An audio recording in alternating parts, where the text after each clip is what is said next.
no sé si alguien entró, levantó la mano, me sonó una campanita. De la grabación, Lali. Tenés razón. Les decía, en esta lógica, digamos, de recorrer los textos a partir de preguntas o problemas, lo que hacemos en esta selección, en este recorte, es interrogar distintas perspectivas teóricas a partir del problema de cómo se construye el vínculo político, ¿no?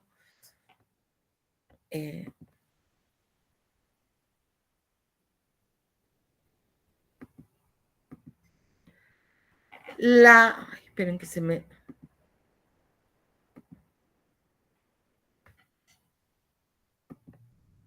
Ahí está.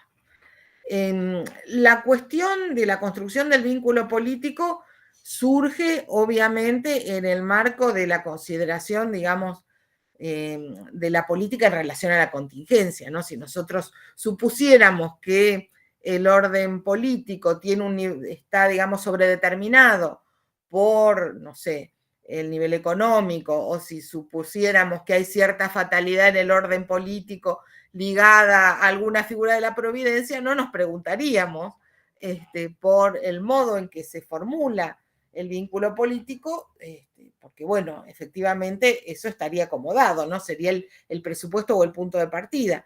Pero partimos, digamos, de una noción de la sociedad o del orden sociopolítico como algo autoinstituido, como un producto arbitrario, contingente, arbitrario en el sentido de que no hay necesariedad, ¿no es cierto?, en el modo en que ese orden se nos presenta.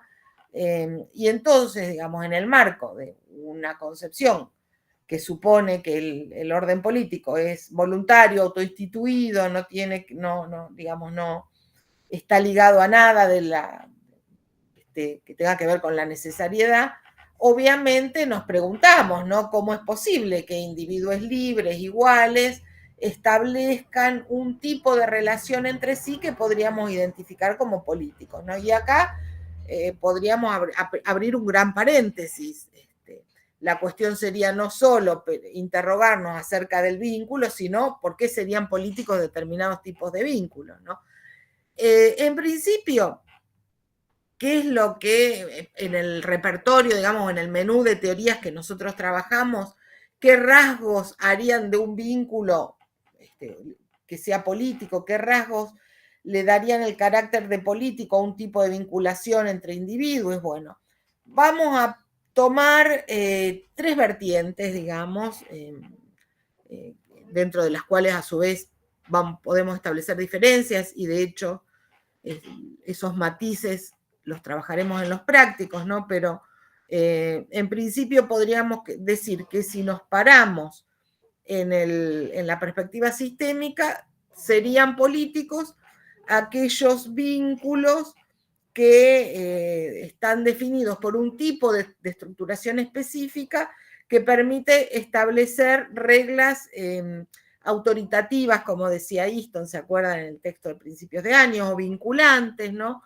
que justamente se sostienen en una división primaria, digamos, en el orden de lo social, que es entre gobernantes y gobernados, ¿no es cierto? Entonces, ¿cuál sería, digamos, el rasgo de politicidad de esos vínculos? Bueno, aquello que remite a la posibilidad de volver vinculantes o autoritativas un tipo de normas que sostienen y se sostienen a la vez en esa primera forma de partición que sería gobernantes y gobernados. Acá, digamos, hay una primera caracterización de qué tipo de vínculos tendríamos que analizar, no solo cómo se construyen, sino que, digamos, dentro de la contingencia, digamos, en el orden de lo social, de las posibles vinculaciones que establecen los individuos, recortaríamos aquellos vínculos que permiten instaurar reglas autoritativas o vinculantes en función de ese principio de partición entre gobernantes y gobernados, ¿no es cierto? Esta sería la perspectiva sistémica. Otra línea que nosotros vamos a trabajar tiene que ver con, por lo menos, digamos, qué es lo que tienen en común, analizar justamente la relación entre individuo y comunidad, ¿no es cierto?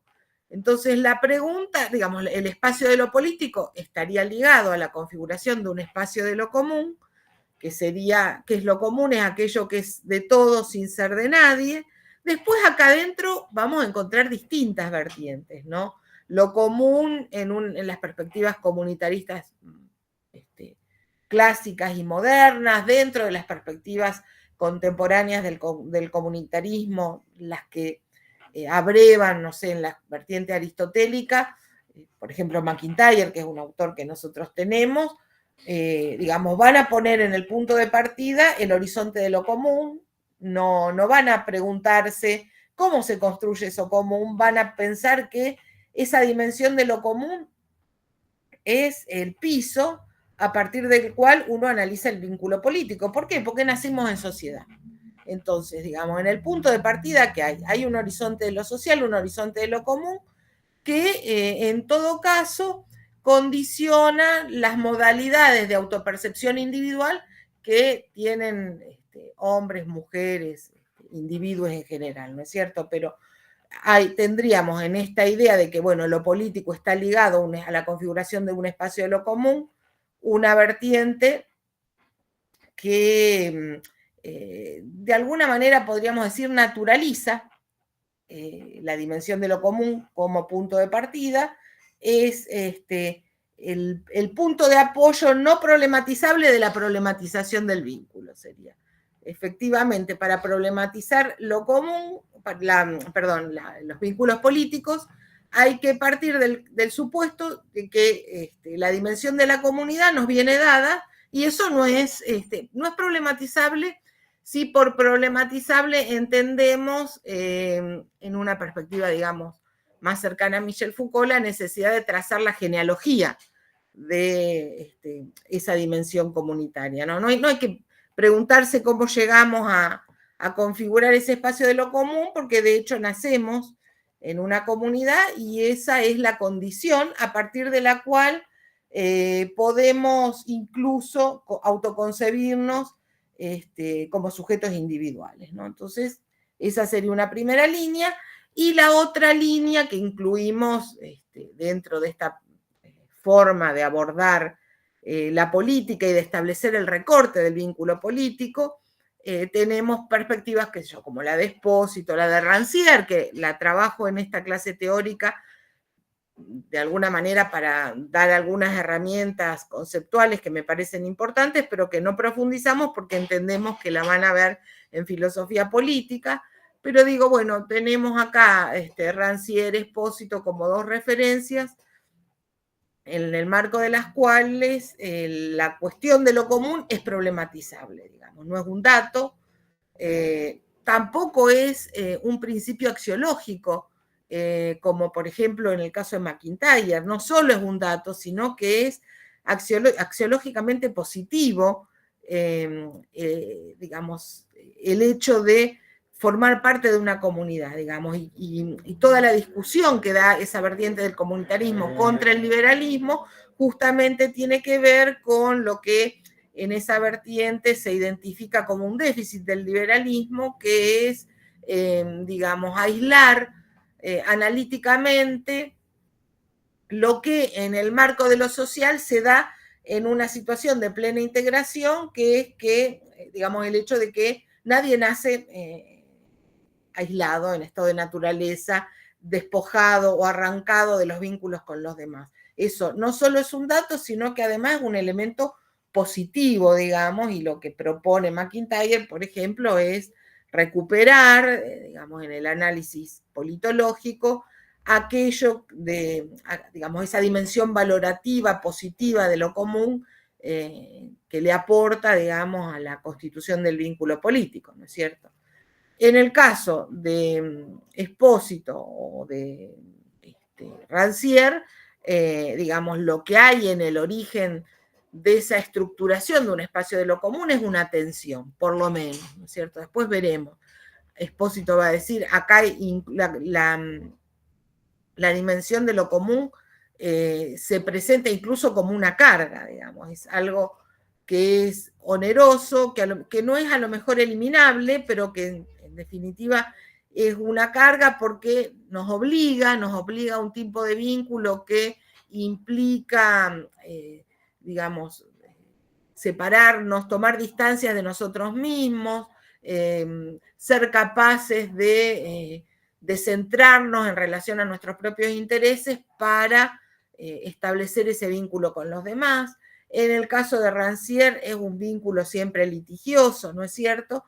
Pero bueno, podríamos decir que los ponemos en el mismo, o los ubicamos, digamos, en el mismo conjunto, la misma cuenca de perspectivas teóricas sobre lo político, porque, digamos, son abordajes en los cuales el problema de lo común adquiere centralidad, ya sea que los consideremos como un dato a priori, como un valor axiológicamente positivo, o que lo consideremos como una construcción gravosa, litigiosa, una carga, etcétera, ¿no? Finalmente, ¿qué es lo que hace político un tipo de vínculo? Es justamente que opera recortando un espacio de lo común, entendido como aquello que es común a todos sin pertenecer específicamente a nadie. Y después tenemos un tercer núcleo teórico que comparte elementos con esta versión, digamos, problematizadora de lo común, de Espósito o de Rancière, que tiene que ver con pensar, digamos, que es la lógica antagónica la que define la especificidad de ese tipo de vínculos que caracterizamos como políticos, ¿no? En este punto, ¿qué es lo que permite generar articulaciones? Bueno, estas formas de antagonismo, que son elementos, digamos, de partición del orden de lo social, y que justamente en el mismo gesto de trazar fronteras, habilitan los mecanismos para generar articulaciones, ¿no? El mismo gesto de trazar fronteras es el que permite, digamos, para definir aquello a lo que me enfrento, digo, al mismo tiempo permite establecer prácticas articulatorias, ¿no? Entonces, digamos, a partir de esta primera cartografía, digamos, de posiciones que definirían el rasgo de politicidad de los vínculos en función o de lo que decíamos, bueno, la posibilidad de generar rasgos autoritativos sobre la base de la tensión entre gobernantes y gobernados, o sobre el criterio, digamos, de la posibilidad de definir un espacio de lo común, o sobre la base de identificar lo político como la lógica que sobre el trazado de fronteras antagónicas habilita al mismo tiempo la configuración de articulaciones. Digo, sobre esta primera cartografía, la cuestión sería analizar específicamente en estas vertientes teóricas cómo se concibe el vínculo político.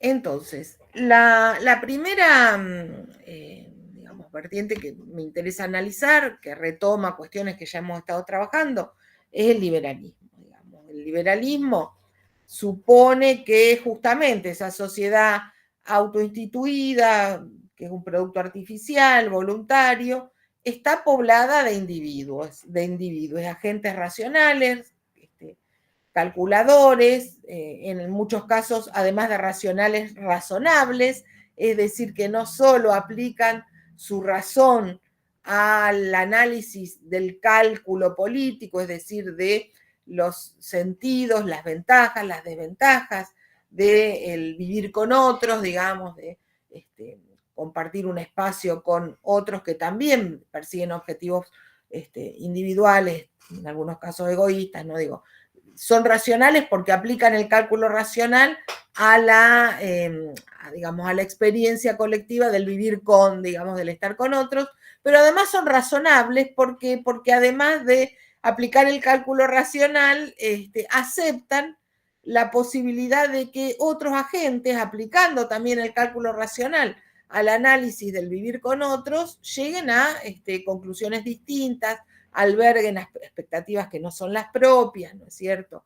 Y en este sentido, el modo, digamos, de analizar el vínculo político en el liberalismo tiene que ver con lo que ya hemos estado trabajando en otras clases, en otros temas, con el individualismo metodológico como punto de partida, ¿no es cierto? Finalmente, el vínculo político va a ser analizado a partir de la consideración de que el espacio de lo social está poblado por individuos racionales, calculadores, digamos, razonables en muchos casos, no en todos, y además, digamos, que ordenan sus acciones en función de la consecución de fines, ¿no? Que ordenan sus prácticas, sus modos de relación con los demás, a partir de una lógica medio fines. Y en este punto, por lo tanto, digamos, el criterio o la categoría con la que van a analizar el modo en que se gesta el vínculo político tiene que ver con el concepto de asociación. Finalmente, esos individuos que componen el conglomerado de lo social, que son racionales, calculadores, que ordenan sus acciones en función de la lógica medio fines, van a definir la forma del estar con otros a partir de un vínculo que es asociativo, que pone, digamos, en una relación de paridad la posibilidad de discutir con el otro las condiciones de la asociación, pero que en definitiva, digamos, da a luz esa forma de convivencia a partir justamente de una especie de deliberación racional sobre las condiciones del vivir con otros que conducen a la alternativa de la asociación, ¿no es cierto? Y en este punto, el planteo rawlsiano, que en parte también ya hemos trabajado, ¿no? La idea de justicia, ¿no? La justicia como equidad y la noción política de justicia, que es la noción política de justicia, no es una noción filosófica omnicomprensiva, no tiene que ver con una Weltanschauung, sino con, digamos, las condiciones óptimas, digamos, de instrumentación de un principio de justicia que ordene la convivencia arreglada. Bueno, para pensar esa forma de justicia, lo que hay es, digamos, en el fondo, digamos, un procedimiento de asociación basado en el cálculo, ¿no? ¿Qué dice Rawls sobre esta cuestión? Dice, los principios de la justicia política son el resultado de un procedimiento de construcción en el que las personas o sus representantes, sujetos a condiciones razonables, adoptarán los principios reguladores de la estructura básica de la sociedad. Es decir, lo que hay es individuos racionales, calculadores, aislados, el individuo pensado en el sentido en que lo planteaba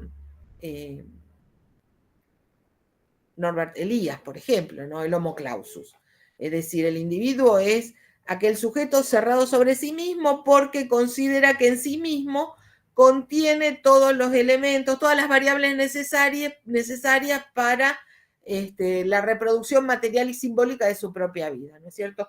Este homo clausus, ¿cómo se conecta con los demás? A partir de procedimientos deliberativos que suponen un cálculo racional y razonable que le va a permitir gestar un tipo de vínculo que es asociativo, voluntario incluso, ¿no? Acá los principios, de alguna manera, a partir de los cuales el vínculo político se concibe sobre la matriz de la asociación, son los principios, si ustedes quieren, del contractualismo clásico que vieron en teoría 1, ¿no es cierto? Bueno, individuos racionales que operan con la lógica del homo clausus, del sujeto que considera que contiene en sí mismo todos los elementos necesarios para garantizar su reproducción material y simbólica, se conectan con los demás a partir de procedimientos que son deliberativos, que son agonísticos, si ustedes quieren, y sobre esa base establecen un tipo de articulación que es asociativa, que define las condiciones de la vida del vivir con, ¿no? De vivir con otros. Vivimos con otros bajo una fórmula que es asociativa, el vínculo político es asociativo, y digamos, en esa forma de asociación se teje la trama básica, digamos, de la sociedad, ¿no? Obviamente, no todo, digamos, si como decíamos al principio, estamos en una conceptualización en la cual lo político define, digamos, es lo que permite establecer fórmulas, principios, regulaciones autoritativas o vinculantes, ¿no? Que se apoyan y a su vez reproducen la fórmula de partición entre gobernantes y gobernados, con la que se concibe la estructura básica de la sociedad. Obviamente, ese principio asociativo genera las condiciones, ¿no? Para dar forma a esas regulaciones vinculantes o autoritativas. Esas formas tienen que ver en todo caso con, digamos, esto lo vamos a ver más adelante, ¿no? Pero con el principio de la representación. No todos nos sentamos a discutir, no al menos en las sociedades contemporáneas, en las sociedades complejas, diferenciadas, ¿no es cierto? No todos de movida, digamos, de primera mano nos sentamos a discutir esas reglas autoritativas, pero la sociedad, digamos, establece los mecanismos, digamos, institucionalmente regulados para fijar esos procedimientos, esas fórmulas autoritativas, ¿no? Dice, los agentes racionales como representantes de los ciudadanos y sujetos a condiciones razonables seleccionan los principios públicos de justicia que habrán de regular la estructura básica de la sociedad. En esta vertiente del liberalismo, la vertiente rawlsiana del liberalismo, una cuestión que es importante marcar es que el vínculo político, digamos, la trama del vínculo político, tiene un motor que es justamente, digamos, la búsqueda de justicia entendida en la perspectiva de Rawls como equidad, ¿no es cierto? ¿Para qué establecemos estas fórmulas vinculantes o autoritativas que garantizan, digamos, el funcionamiento de un orden social a partir de esta partición básica entre gobernantes y gobernados? Bueno, para asegurarnos el funcionamiento de la justicia entendida como equidad, digamos, de ese principio público de justicia entendido como equidad. No en todas las vertientes del liberalismo, y sobre todo, digamos, en las revisiones o en las lecturas libertarias o palios libertarias, digamos, del corpus de la tradición liberal, la cuestión de la justicia está presente, sí, en el caso de Rawls, de la justicia entendida como equidad, ¿no?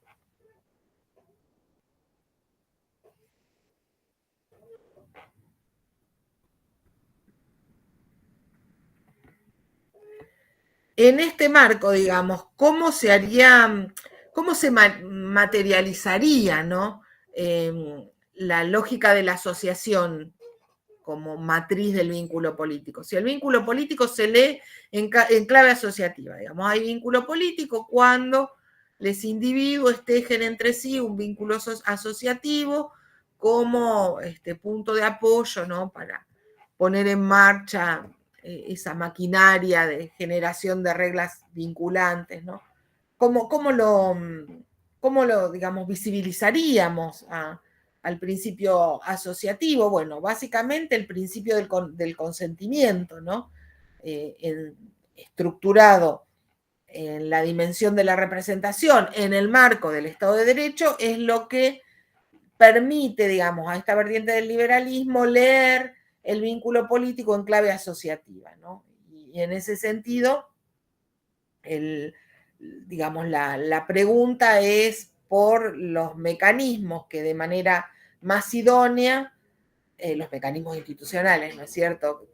¿Cuáles son los mecanismos institucionales que de manera más idónea permiten vehiculizar el consentimiento como digamos, la fórmula de ratificación de la asociación como vínculo político, ¿no es cierto? Bueno, ¿cómo constatamos que efectivamente el vínculo político opera con la lógica de la asociación a través de un consentimiento que se expresa en vehículos institucionales que son básicamente la representación y el Estado de Derecho, ¿no es cierto?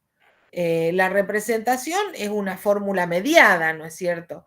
Que de alguna manera tiene una dimensión, si ustedes quieren, positiva o afirmativa de funcionamiento, que tiene que ver con toda la maquinaria que opera, ¿no? Todo, dice Hannah Fenichel-Pitkin, que es una autora que seguramente ustedes habrán visto en Problemática Política en primer año, por lo menos durante muchos años se trabajaba. ¿Qué dice ella sobre la representación?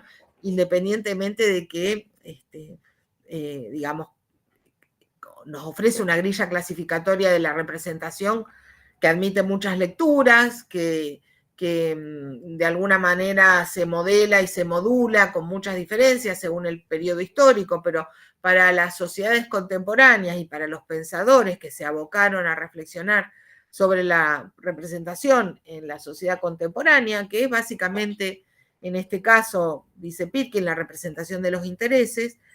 ¿Cómo funciona la representación? Bueno, es un concierto público institucionalizado que involucra a muchas personas y grupos, dice, que opera de acuerdo con los complejos modos en los que lo hacen los conciertos sociales a gran escala. Esta es una cuestión también significativa, digamos, leer el vínculo político en clave de asociación implica tomar, digamos, algunas reglas de precaución, diríamos, en el análisis, que es que no es lo mismo pensar la asociación en escalas reducidas que en las sociedades complejas a gran escala, en la sociedad de masas, las sociedades modernas, ¿no es cierto? Evidentemente son modalidades complejas de acuerdo a la complejidad de esos conciertos sociales a gran escala. Pero de cualquier manera, digamos, estos conciertos públicos tienen establecidos los mecanismos a través de los cuales, digamos, podemos asegurarnos, aunque sea de manera precaria, que los procedimientos a gran escala replican, reflejan, traducen, tal vez sería la mejor fórmula, ¿no? Porque siempre algo se pierde en el camino, pero traducen los deseos, las voluntades, las expectativas de las unidades mínimas que componen esas configuraciones a gran escala, que son las sociedades de masa, que son individuos, incluso se podría pensar sujetos individuales y colectivos también, ¿no es cierto? ¿Por qué? Porque la sociedad a gran escala contempla, digamos, una grilla compleja de fórmulas asociativas, ¿no? En las cuales el Estado es la fórmula más abarcadora, pero hay otras fórmulas asociativas, no sé, partidos políticos, clubes,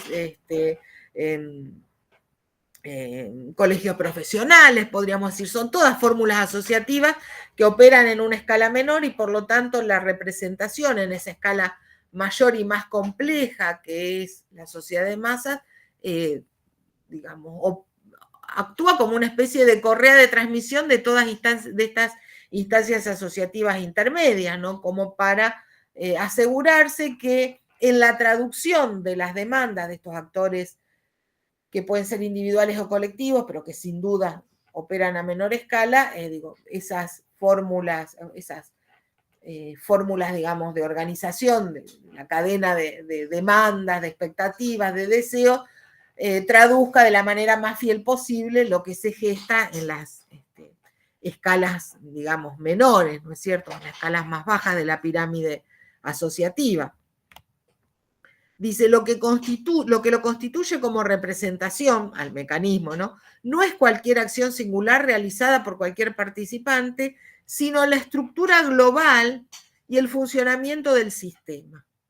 Las pautas que son producto de las múltiples actividades de mucha gente. Digo, acá tenemos incluso una fórmula interesante en la que se combina la matriz liberal, digamos, de la asociación, entendida como digamos, un tipo de vínculo que reducido, digamos, a su fórmula primigenia, lo que encuentra son individuos que se asocian, aunque después en la escala, digamos, de ese concierto más complejo global que es la sociedad de masas, podamos pensar en fórmulas asociativas intermedias, ¿no? Y digo, combinamos los intereses, los deseos, las expectativas, la voluntad del sujeto individual con la estructura sistémica del mecanismo que hace que, digamos, entre ese deseo, cálculo, expectativa individual y el mecanismo global, digamos, se pierda lo menos posible, ¿no? En el camino. Y para eso, dice Pitkin, bueno, lo que funciona como garantía es la estructura global, digamos, de la representación y no y la mecánica global, digamos, a partir de la cual funciona la estructura de la representación y no la inscripción singular de individuos, digamos, que aleatoriamente podrían intervenir en el funcionamiento de ese mecanismo, ¿no es cierto? Lo que asegura que, digamos, la representación funcione de la manera más fiel posible es la mecánica global de la estructura y no la participación individual de sujetos, individuos, que a título personal, obviamente, pueden tener reclamos que son puntualmente legítimos, pero que a título representativo no se pueden arrogar la posibilidad de hablar en nombre de otros, salvo que se inserten en la mecánica global del mecanismo.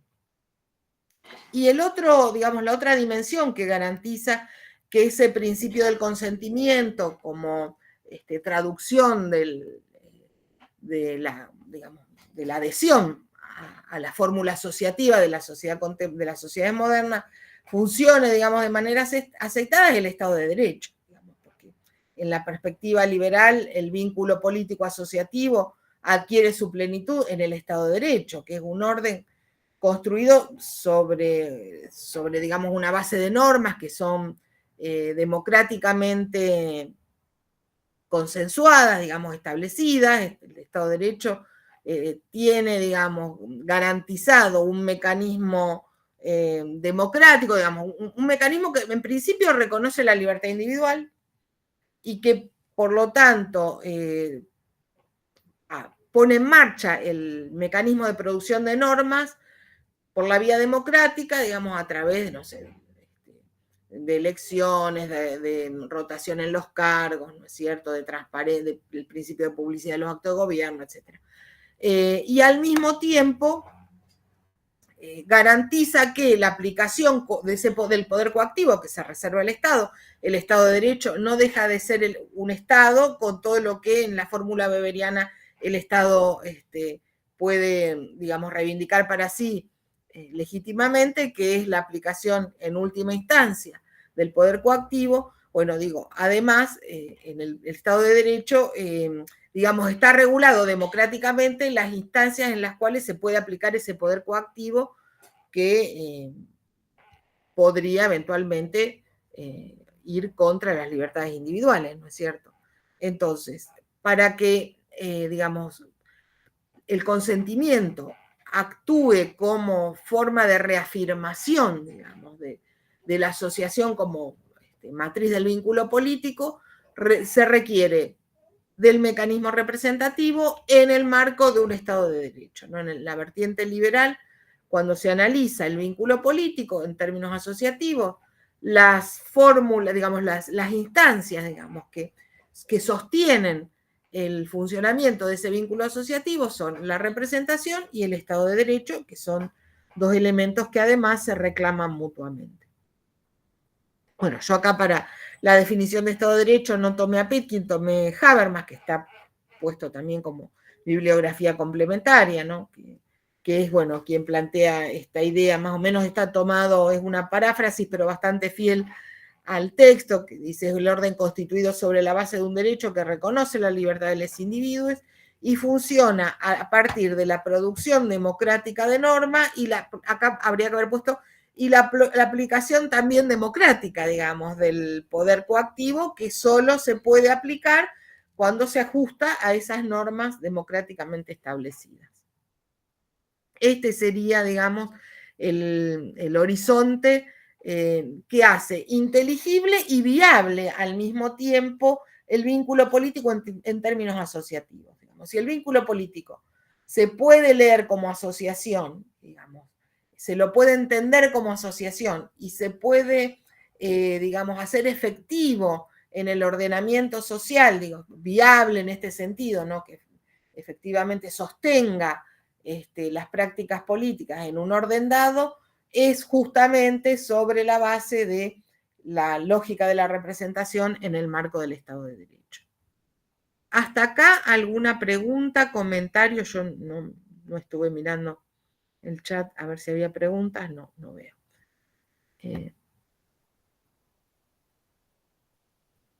Mientras tanto, voy pasando a la próxima. No sé si hay alguna pregunta, si no sigo y después me paran cuando hagamos la pausa.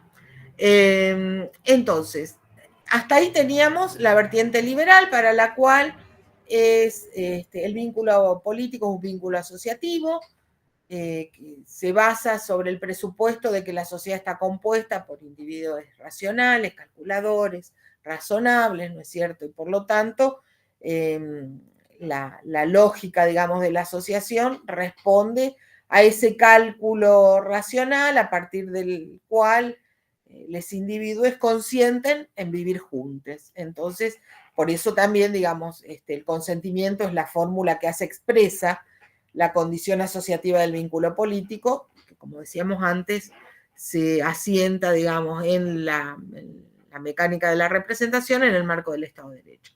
Ahora pasaríamos a la segunda vertiente, que es al segundo, digamos, el segundo cuadrante, digamos, de las perspectivas teóricas que analizamos para la unidad, que tiene que ver con las que abordan, las que conciben, digamos, el espacio de lo político como espacio de lo común, con todas las diferencias que pueda haber en el abordaje de lo común. Yo elegí tomar como punto de partida Rancière, y en el desarrollo de Rancière voy a hacer la comparación con las perspectivas comunitaristas más clásicas, digamos, la de MacIntyre, por ejemplo, o las de las vertientes aristotélicas, porque, bueno, me parece que por ahí en la puesta en diálogo o en tensión, digamos, de estas dos vertientes se entiende mejor qué es lo que las diferencia. Rancière, digamos, supone que la construcción de lo común es una construcción atravesada por la tensión, por el conflicto, es una construcción gravosa, a diferencia, digamos, de estas vertientes aristotélicas que suponen que el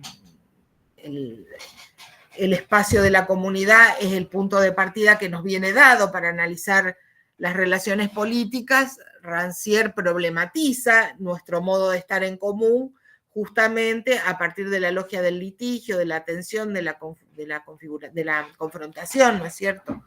Pero bueno, la cuestión es que, digamos, lo que me interesa marcar en estas dos, tanto en esta vertiente de lo común que problematiza la noción de comunidad como dato a priori, digamos, como en la lógica del antagonismo, es justamente esto, ¿no? Es la posibilidad que nos ofrece de pensar que se construye políticamente también a partir de la tensión, del litigio, de la confrontación, digamos.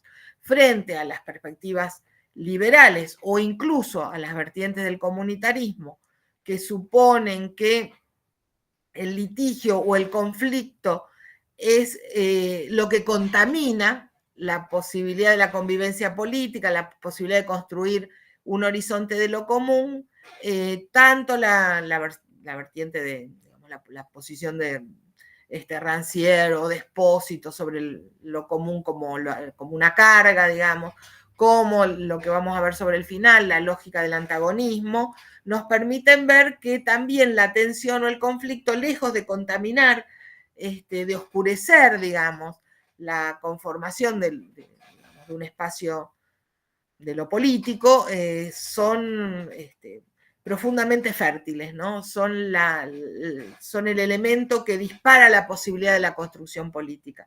No son, al contrario, digamos, uno pensaría que el litigio, el conflicto, la tensión son todas lógicas que rompen el vínculo político. Bueno, estas perspectivas nos permiten ver que no, que al contrario, en lugar de romper el vínculo político, son propiciatorias, son fértiles a la hora de pensar otras formas de construcción del vínculo político, ¿no?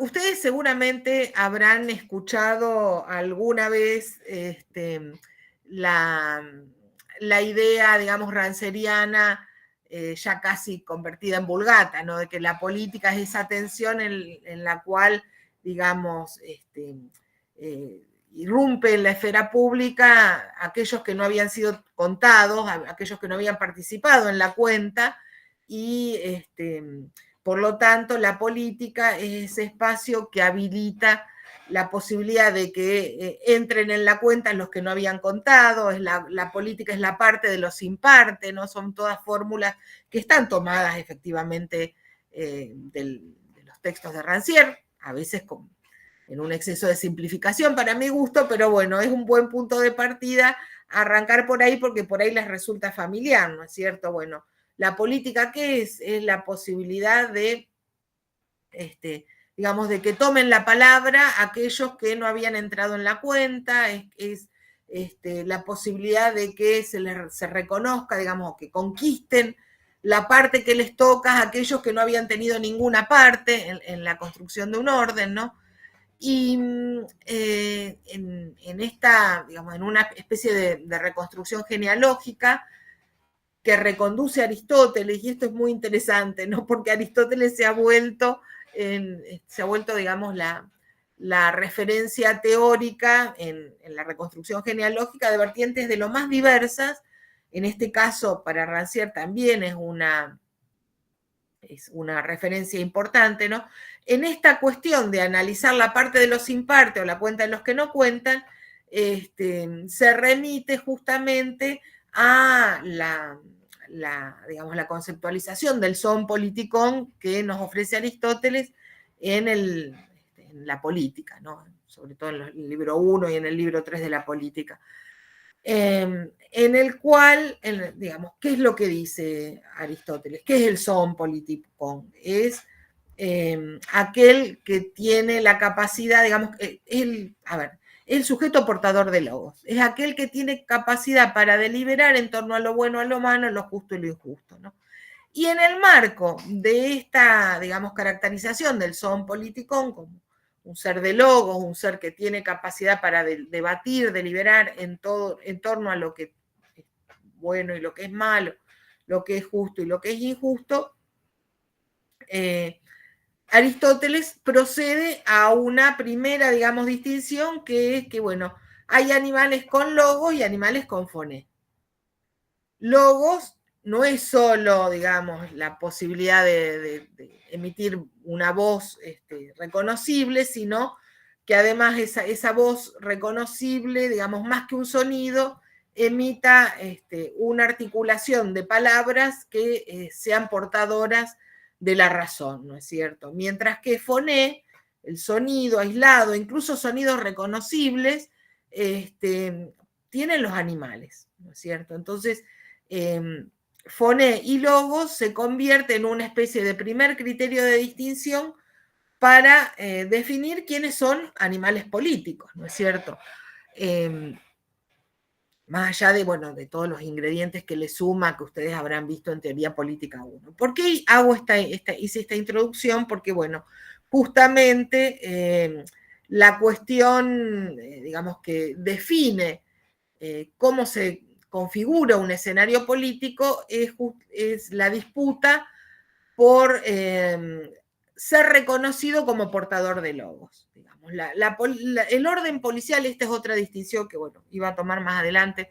Para Rancière, política no es lo mismo que nosotros entendemos por política. Política, digamos, como dimensión institucional que regula las formas de participación, lo que establece los principios de distribución y las formas de partición que ordenan una sociedad. Para Rancière esto es un orden policial. La política es algo distinto. La política es algo que irrumpe de manera fulgurante en un momento en que justamente, digamos, se rompe ese orden de distribución a partir del reclamo de los que no contaban, de los que no tenían parte, de ser contados en la cuenta, ¿no? De ser admitidos, digamos, como partes participantes en el logo. Entonces, digamos, muchas veces se le ha criticado al planteo rancieriano esta condición de fulguración transitoria que tiene la política, porque, digamos, esa irrupción que ocurre eventualmente, de hecho, Rancière en alguna entrevista ha planteado algo así como, bueno, política en Occidente hubo en pocos momentos, no sé, la Revolución Francesa, el mayo del 68, esos son momentos en los que irrumpe la política justamente como ese momento de fulguración que rompe con un determinado orden de distribución de las partes. Después, lo que ha habido son órdenes policiales, lo que no quiere decir que esas irrupciones fulgurantes, digamos, de la política no hayan cristalizado en mejores órdenes policiales. De hecho, Rancière dice, obviamente hay órdenes policiales mejores que otros. El orden policial de las democracias modernas, donde, no sé, los laboratorios,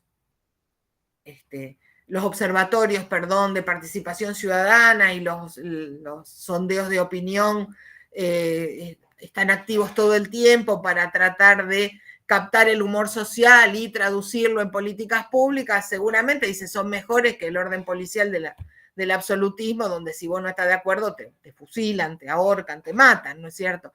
Ahora, la cuestión es esta, momentos de política hay pocos, esas fulguraciones probablemente derraman, digamos, producen o generan mutaciones en el orden policial que pueden generar mejoras, pero bueno, en el momento en que cristalizan ya dejan de ser políticas, ¿no? Por eso esta cosa así esta imagen de la fulguración o de la irrupción son muy gráficas, ¿no? De la concepción política de Rancière.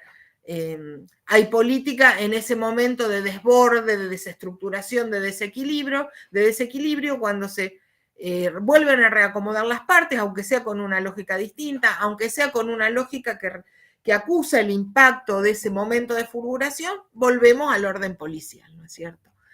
En este sentido, lo que plantea Rancière en relación a la política y a las teorías políticas, de hecho, a Rancière le incomoda hablar de filosofías políticas, porque dice, hablar de filosofía política ya indica una forma de disciplinamiento de la política, que viene del lado de la filosofía, pero es disciplinamiento al fin. Hay filosofía, hay política.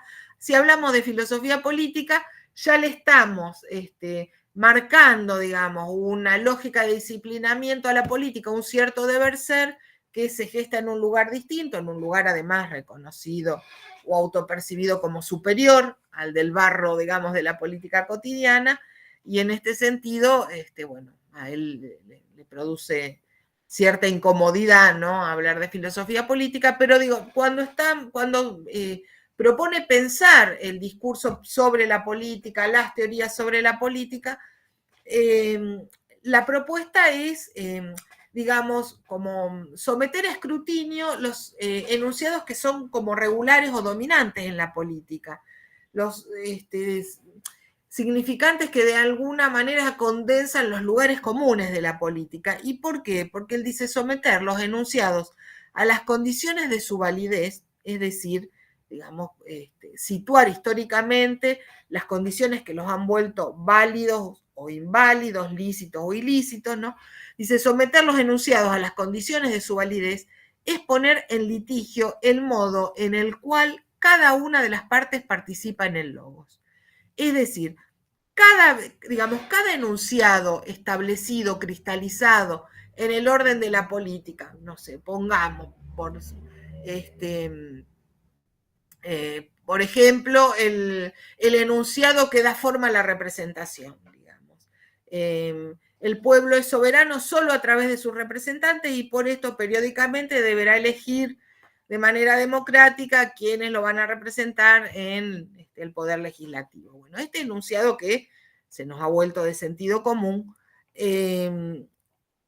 establece una forma de inscripción en el logos de cada una de las partes que componen ese horizonte del orden policial, ¿no es cierto? Entonces, ¿cuál es la tarea de la filosofía o de la teoría política o de, aquellos discursos que se interrogan sobre las condiciones de la política? Es justamente poner en situación y en circunstancias históricas, digamos, las formas en las cuales, a través de las cuales distribuyeron esos enunciados dominantes la participación en el logos.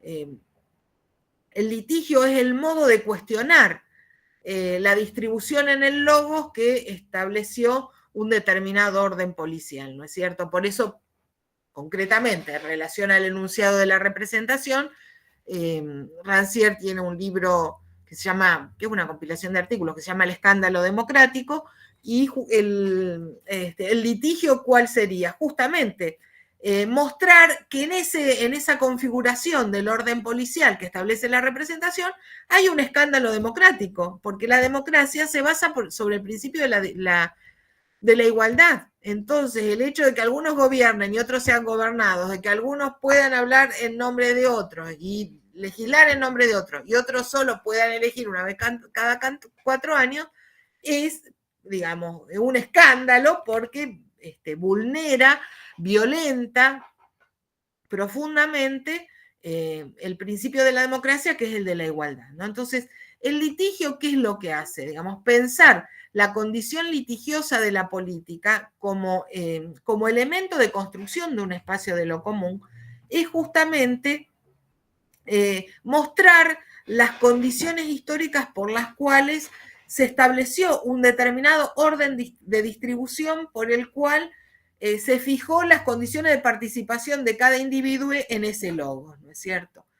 Entonces, dice Rancière, una situación de argumentación política siempre debe extenderse a la participación preexistente y constantemente reproducida de una lengua de los problemas y una lengua de las órdenes.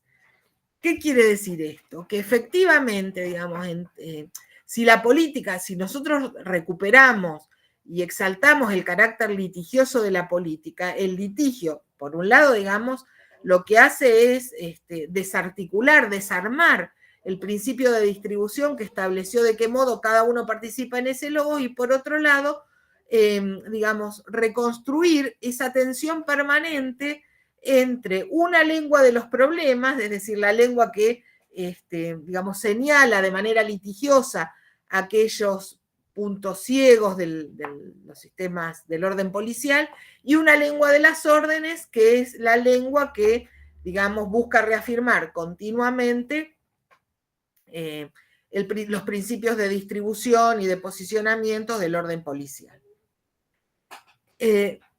No sé si hasta acá hay alguna pregunta, alguna cuestión, inquietud. Si no, mi idea sería seguir hasta por lo menos terminar con Rancière, hacemos una pausa y después seguimos avanzando, ¿no?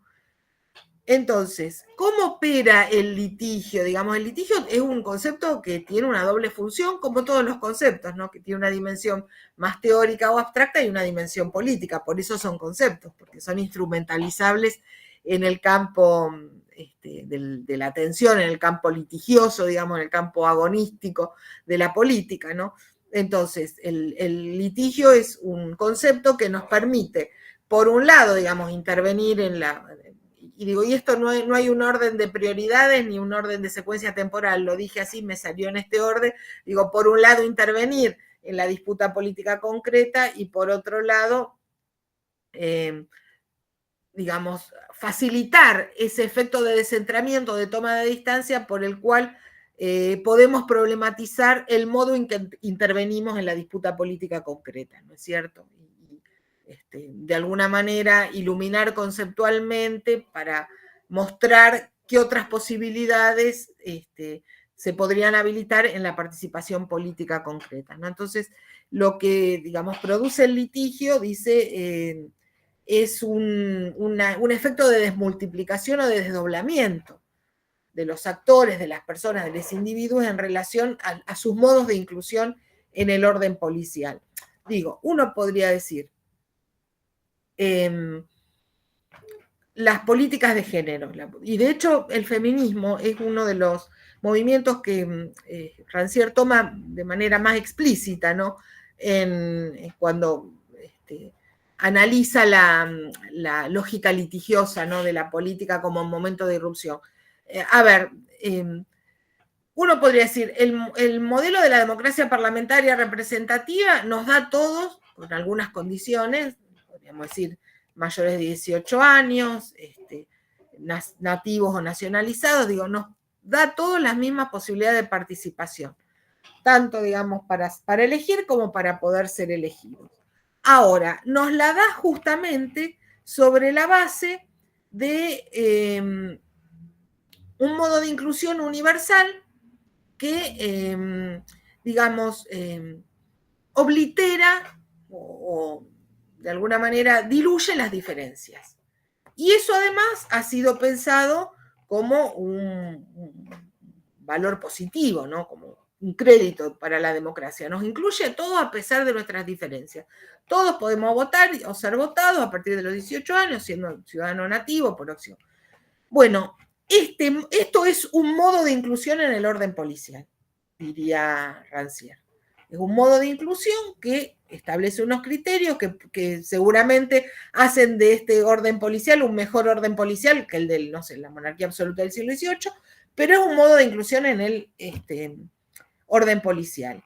El litigio, por ejemplo, permite desmultiplicar o desdoblar y mostrar que en realidad ese modo de inclusión hace, digamos, de nuestra condición de sujetos políticos una abstracción, de alguna manera una abstracción ficticia y problemática, no por ficticia, sino por la pretensión universalizante que justamente oblitera, barre debajo de la alfombra las diferencias, digamos. Porque en la práctica las condiciones de participación no son las mismas si yo soy mujer, hombre, varón trans, mujer trans, no son las mismas si, no sé, soy un obrero de la construcción sometido periódicamente al desempleo, así soy no digamos ni siquiera el CEO de YPF, digamos, no sé, un gerente de una sucursal provincial de un banco, si soy un empleado público, ¿no es cierto? Entonces, el litigio es lo que mete una cuña, digamos, mete una fisura, un elemento de ruptura en ese orden policial que siempre opera sobre la base de algún principio de distribución y de partición del universo de lo social y que, digamos, esa forma de participación en la que nos incluye, ocluye nuestras condiciones históricas, sociales, subjetivas, emocionales, sexogenéricas, bajo la figura del ciudadano universal. Entonces, ahí, digamos, el feminismo, los movimientos trans, han introducido un litigio. Porque han producido un efecto de desmultiplicación o de desdoblamiento sobre esa figura del ciudadano universal. El litigio también, dice Rancière, introduce una forma de discrepancia en relación a las palabras que cuentan y a las formas de esa cuenta, digamos, de determinadas palabras. Cuando decimos palabras, forma genérica, ¿no? De pensar en, bueno, digamos, temas que se incluyen como debate, como fórmulas de discusión, conceptos de los que se vale esa discusión, ¿no? Y las formas en las cuales esas palabras son tenidas en cuenta de acuerdo a un determinado también principio de partición, ¿no es cierto? Por ejemplo, hay un colectivo que siempre me pareció muy asertivo, o por lo menos muy provocador en términos litigiosos, para definir otras formas de la cuenta en el universo de la política, que es el de los putos peronistas. No sé si conocen ese colectivo, la argumentación además es maravillosa. Es, para los muchachos peronistas del barrio, no hay gays, no hay trans, sos putos. Entonces, digo, es una fórmula provocadora, rupturista, discrepante en relación a las palabras autorizadas, ¿no es cierto? Que por otra parte, justamente por la provocación, introduce, digamos, o propicia otras formas para la cuenta de los que no cuentan, ¿no es cierto? Bueno, finalmente, digamos, no sé, ese lenguaje proteico por el cual la sexodisidencia es conceptualizada como gay, pareja de un mismo género, qué sé yo, en algún caso, digamos, intenta, esto lo formulo en clave butleriana, digamos, intenta diluir la condición de abyecto, digamos, que ese sector tiene para el orden heteronormativo, ¿no es cierto? Y bueno, ustedes saben que muchos representantes de la sexodisidencia habían cuestionado en su momento, por ejemplo, el matrimonio igualitario, ¿no? Justamente porque decían que era una forma de normalizar o de institucionalizar el deseo, y bueno, que en algún sentido, digamos, de volver inocuo el deseo de la sexodisidencia, ¿no? Que siempre había sido, digamos, rupturista, transgresor, bueno. Bueno, ahí, digamos, estaría operando el litigio, ¿no? Esa es una forma de litigio, ¿no? Pensar que en la forma de autoidentificación, bueno, rompemos con un lenguaje normalizador o un lenguaje proteico, digamos, que intenta licuar la potencia disruptiva que tienen algunas palabras en relación al orden policial, aún incluyéndolo bajo un formato que implica, bueno, según dirían estos colectivos de la sexodisidencia, incluso la propia Butler fue muy crítica con la ley del matrimonio igualitario, ¿no? Que intentan institucionalizar, digamos, incluir en una lógica de partición institucional esas formas del deseo que antes quedaban excluidas, ¿no? Y eso también es una forma de, en esta perspectiva, ¿no? De licuar la potencia disruptiva del deseo sexodisidente. Pero bueno, ahí tendríamos el litigio, ahí tendríamos un ejemplo claro de esta forma, digamos, de discrepancia por las palabras y por el modo en que cuentan las palabras en el espacio de la política, ¿no? Y la otra cuestión que introduce el litigio es lo que Rancière identifica como la disputa primordial por la inteligencia del lenguaje. Que esto también tiene que ver con esta idea de la cuenta de los que no cuentan, ¿no? A ver, la cuestión es, digamos, los humanos somos todos portadores, digamos, sujetos de lenguaje. Y como sujetos de lenguaje podemos articular secuencias de palabras, ¿no es cierto? Ahora, bueno, con esta lógica de partición del orden policial, una vez que nos reconocen a todos como sujetos de lenguaje capaces de formular secuencias de palabras que tienen una cierta consistencia, inteligibilidad, etc., la frontera, ¿dónde se va a establecer? Bueno, pero esas secuencias de palabras, digamos, son garantía de, digamos, de una propuesta racional, razonable para la política. Cualquier secuencia de palabras prorrumpida, formulada por cualquier individuo que forma parte de ese colectivo universal de la ciudadanía, amerita, digamos, la misma consideración que la del representante que habla en el Parlamento. Este podría ser un ejemplo, digamos, que pone en evidencia la disputa por la inteligencia primordial del lenguaje. Cualquier articulación de palabras, cualquier articulación secuencial de palabras que producimos en tantos sujetos del lenguaje es portadora de la misma inteligencia.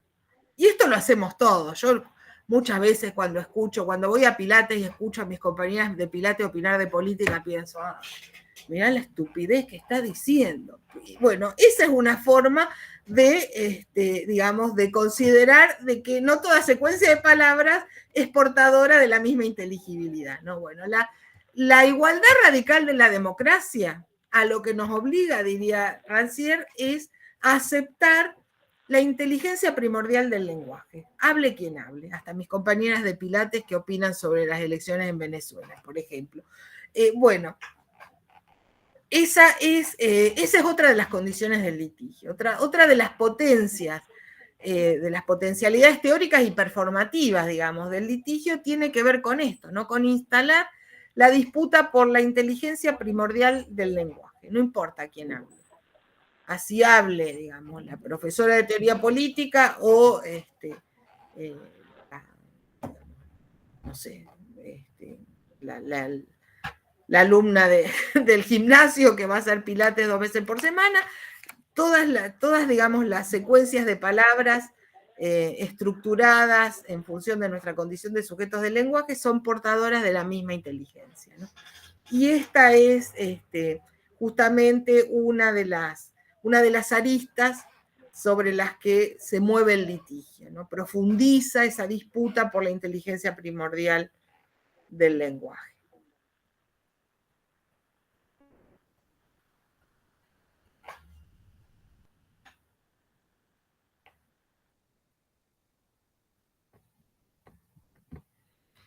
En este punto, teniendo en cuenta que después lo van a ver incluso en algún práctico, la cuestión del litigio, digamos, de esta disputa agonística, a veces tiene puntos de contacto, ¿no? Con la idea de deliberación, incluso con la idea habermasiana de deliberación. A Rancière le interesa dejar en claro que el litigio, digamos, esta disputa por tomar la palabra, por remarcar la inteligencia primordial del lenguaje, ¿no? Por producir ese efecto de desmultiplicación, de desacomodo, no tiene nada que ver con la confianza, digamos, habermasiana en la eficacia deliberativa como mecanismo para hacer salir a la luz una verdad que es de un orden esencial, ¿no es cierto? Entonces dice, no hay duda de que es la desconfianza ante esta desmultiplicación de las personas,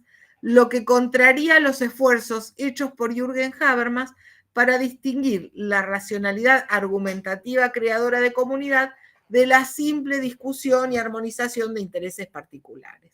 Efectivamente, digamos, porque la deliberación habermasiana requiere de un presupuesto subjetivo universal y universalizante, es que, digamos, por un lado, cualquier planteo que muestre, digamos, la condición pluridimensional, digamos, de la subjetividad o los efectos de las tecnologías, los efectos desmultiplicadores de la subjetividad de ciertas tecnologías sociales, obviamente ponen en un lugar incómodo, ¿no? La confianza universalista en la deliberación como aquello que permite que la verdad salga a la luz. El litigio, digamos, la condición litigiosa de la política, las formas agonísticas, digamos, que asume el litigio, en este sentido no tienen nada que ver con la deliberación.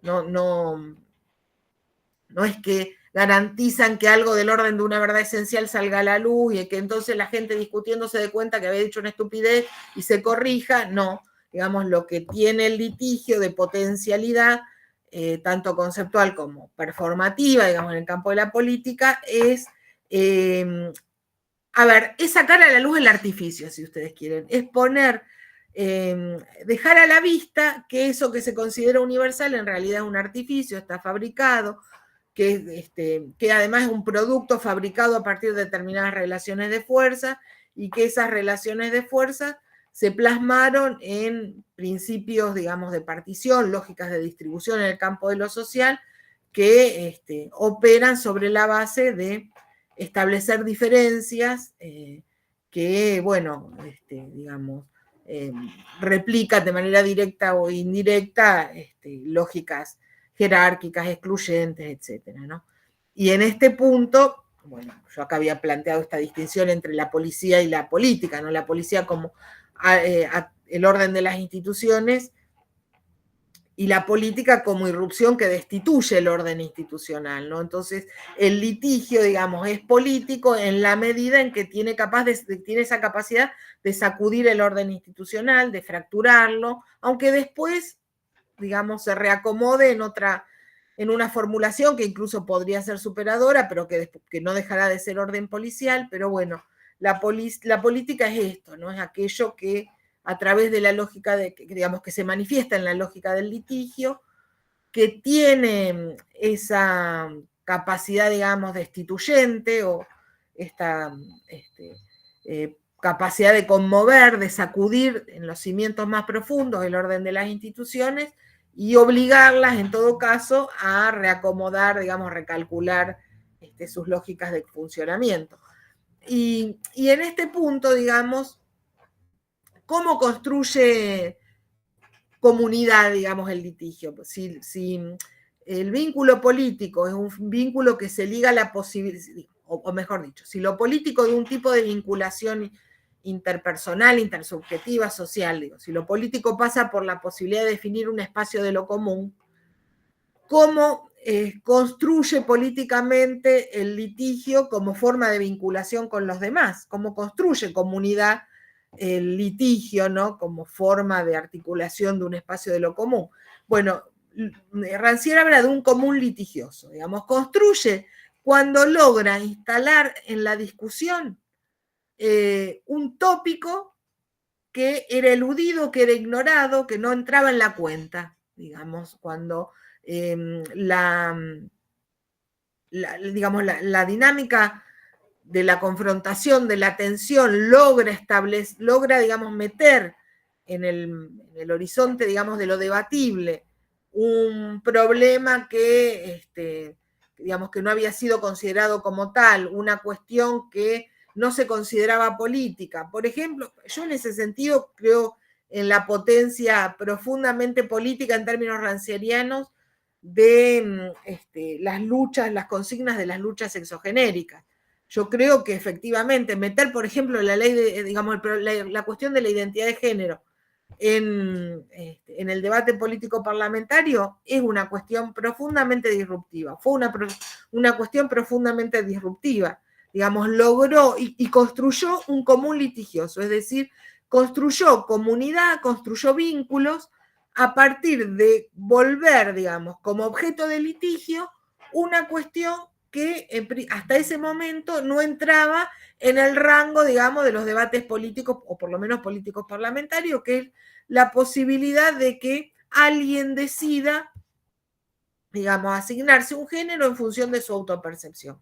Bueno, eso es digamos, eso es político porque, digamos, logró establecer un común litigioso. Un común litigioso es un común en el cual a lo mejor la gente no está de acuerdo sobre, digamos, en torno a las respuestas posibles.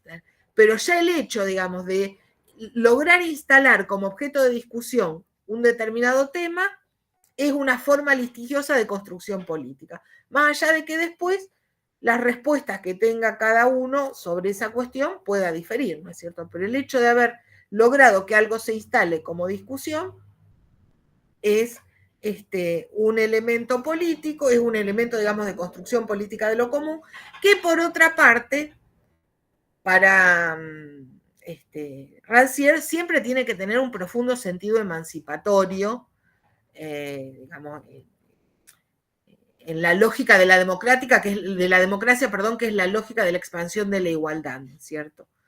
Porque ustedes me podrían decir, bueno, y ahora si se logra instalar como común litigioso el hecho de que, no sé, los que están condenados por delito de lesa humanidad, digamos, cumplan prisión domiciliaria. O por lo menos, o que se discuta si efectivamente fueron delitos de lesa humanidad o fueron, digamos, acciones políticas encuadradas en las atribuciones del aparato estatal en un contexto de guerra. Digamos, ustedes me podrían decir, si eso se logra instalar, ¿eso es un común litigioso al estilo rancieriano? No, porque eso diría Rancière, no expande la lógica digamos, no potencia las posibilidades emancipatorias de acuerdo con la lógica de expansión de la igualdad propia de la democracia, ¿no es cierto? Estas son las condiciones que tiene que tener un común litigioso para, digamos, configurar una escena, digamos, política en la cual algo irrumpa como destituyente, ¿no? Perturbador, sacuda el orden, en fin. Y la otra cuestión, acá hay otra cosa que me gustaría aclarar porque generalmente hay una lectura para mi gusto simplificada de Rancière, que es que, bueno, de alguna manera el desacuerdo, digamos, que el libro se llama El desacuerdo, ¿no? Política y policía, el desacuerdo.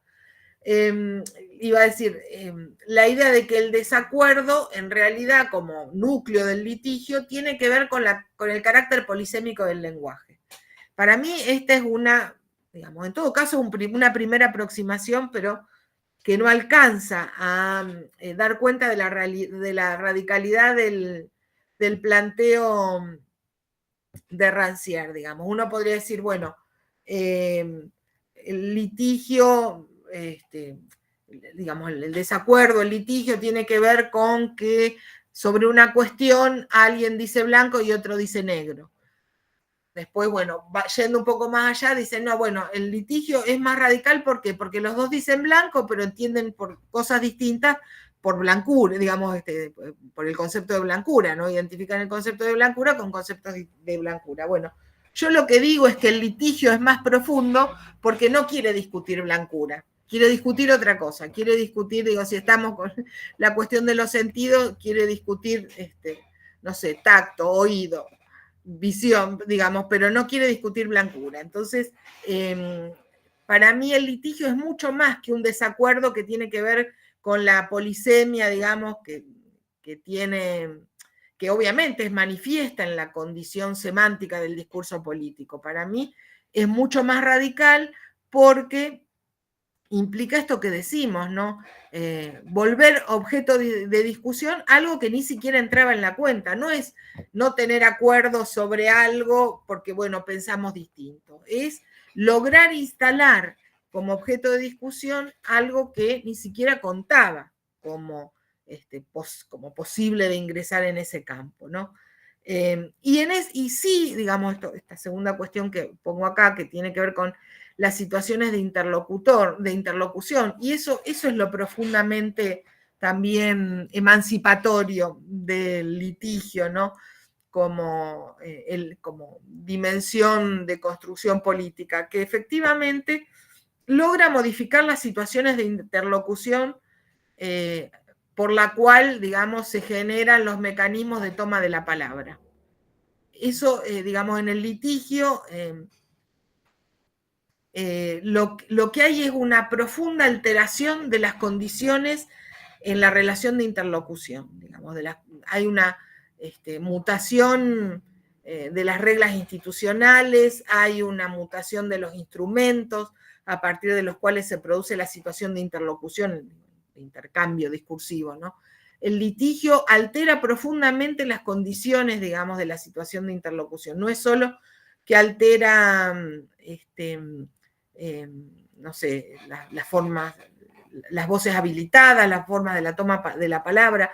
Digo, en el mayo del 68, ¿por qué el mayo del 68 para Rancière es un escenario en el cual efectivamente hay política? Una de las pocas situaciones en Occidente en la cual la política aparece como irrupción destituyente. Bueno, porque efectivamente la situación de interlocución mutó de tal manera que no importa, digamos que la cuestión no era si entraban mayor cantidad de diputados de la izquierda en el poder legislativo, si ganaban una elección a nivel local. La cuestión es que la situación de interlocución se daba en la calle. El litigio, digamos, por la construcción de lo común, digamos, se daba en un escenario de interlocución que era la calle, el cuerpo a cuerpo. Digamos, el Parlamento discutía cualquier cosa y no tenía nada que ver, digamos, estaba tan desanclado, digamos, de ese escenario litigioso que ya lo que discutía no tenía absolutamente nada que ver con lo que esa nueva situación de interlocución, que era la calle. Por eso vieron que ahora, desde que se produjo el mayo, se ha trabajado mucho la cuestión de los grafitis, la misma, digamos, la misma semiótica de la movilización se ha trabajado muy sistemáticamente, porque efectivamente lo que mutó es la situación de interlocución al punto tal de que ya no se trataba de quién hablaba en el Parlamento, si la izquierda lograba más escaños, sino que lo que efectivamente, digamos, constituía el núcleo de la apuesta política se discutía en la calle y no en las instituciones, ¿no? Entonces, en ese punto me parece que el litigio, digamos, construye comunidad. Por eso puse esta idea de comunidad paradójica, porque es una comunidad sacudida, digamos, no es la comunidad armoniosa que después van a ver en los textos de McIntyre, ¿no? Ese horizonte originario a partir del cual es posible pensar la subjetividad, porque finalmente ningún individuo nace aislado, todos nacemos en comunidad y es nuestra posibilidad de conectarlos con los demás lo que nos configure. No, acá la comunidad es paradójica, es conflictiva, está atravesada profundamente por multiplicidad de tensiones, pero justamente en esta tensión se gestan las condiciones para alterar profundamente las situaciones de interlocución, modificar profundamente, digamos, los objetos de debate, ¿no? Introducir tópicos de la discusión que ni siquiera entraban en la cuenta, digamos, en el punto de partida, ¿no? de esta irrupción política. Bueno, creo que esto era lo último. A ver, déjenme ver. No era lo último. Bueno, y acá hay una cosa que me pareció, que siempre me llamó mucho la atención, que es que digamos, en esta, digamos, preocupación por ver cómo la política hace ingresar a la cuenta a aquellos que no habían contado, Rancière trata de diferenciarse de la perspectiva marxista. Sí, Germán, decime, no sé si querés habilitarte el micrófono. No tiene micrófono. A ver, dice, tengo una consulta. Cuando Rancière habla de la igualdad de inteligibilidad de los sujetos, ¿tiene que ver o está vinculado con esa idea de la inclusión de los intocables en la democracia que describen el desacuerdo? Sí, tiene que ver con, bueno, justamente ahora un poco iba a llegar ahí, ¿no? La radicalidad de la democracia consiste justamente en extender el principio de la igualdad incluso a aquellas formas de lo humano que en los principios de partición de las democracias parlamentarias, de los sistemas institucionalizados, de los órdenes policiales parlamentarios, son casi limítrofes, ¿no? Incluso algunos hasta como desechos del orden social o formas casi de excrescencia del orden social. La radicalidad de la democracia tiene que ver con la posibilidad de incluir, digamos, de expandir la lógica de la igualdad, incluyendo aquellos que en el orden policial están en los bordes, ¿no? Y acá, y esto es lo que conecta con tu pregunta, Germán, la cuestión de la pobreza es fundamental. Rancière se diferencia del marxismo clásico, digamos, cuando piensa esto en la voz de los que no tienen voz, la cuenta de los que no cuentan. Él dice, bueno, esto no se trata de la lucha de clases tal como la entiende el marxismo, porque la lucha de clases ya presupone un orden de distribución que incluye a las clases dominadas, digamos, a las clases explotadas. La pobreza es un concepto, los pobres, es un concepto mucho más radical que el de proletarios para Rancière. ¿Por qué? Porque, bueno, el proletario en la oposición burguesía-proletariado ya tiene un lugar en un orden policial que estableció un principio de distribución en torno a un criterio que es el de la propiedad privada, ¿no es cierto? La pobreza, dice él, no tiene nada que ver, ser pobre no tiene nada que ver con la desposesión en relación a la propiedad. La pobreza, dice él, o ser pobre es la condición del que no tiene ninguna condición. Digamos, pobre para Occidente, para las sociedades modernas, la figura del pobre es la figura de aquel que no tiene nada que lo identifique, ni siquiera para ser identificado, para entrar en orden de las clasificaciones.